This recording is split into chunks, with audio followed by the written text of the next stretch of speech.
السلام علیکم ورحمۃ اللہ وبرکاتہ۔ امید ہے کہ آپ تمام حضرات بخیر و عافیت ہوں گے۔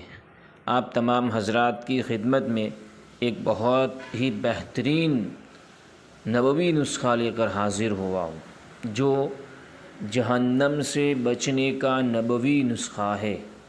سب سے پہلے اس کی فضیلت سن لیجیے۔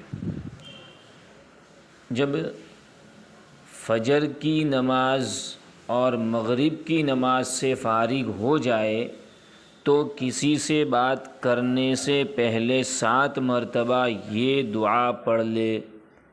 اگر اسی دن وفات پا گیا تو جہنم سے چھٹکارا نصیب ہوگا۔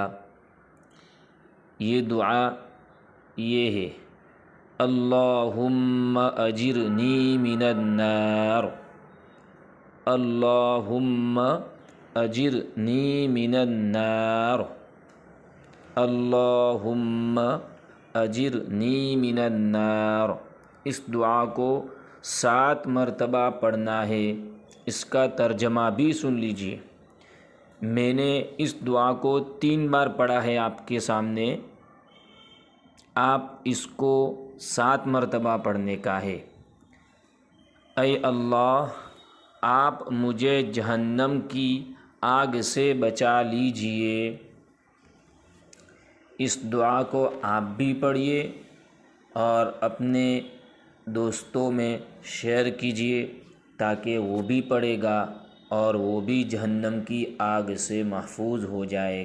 ایسے ہی مزید ویڈیو دیکھنے کے لیے آپ ہماری چینل نورانی باتیں کو سبسکرائب کریں تاکہ ویڈیو اپلوڈ ہوتے ہی سب سے پہلے نوٹیفیکیشن آپ کو مل جاوے۔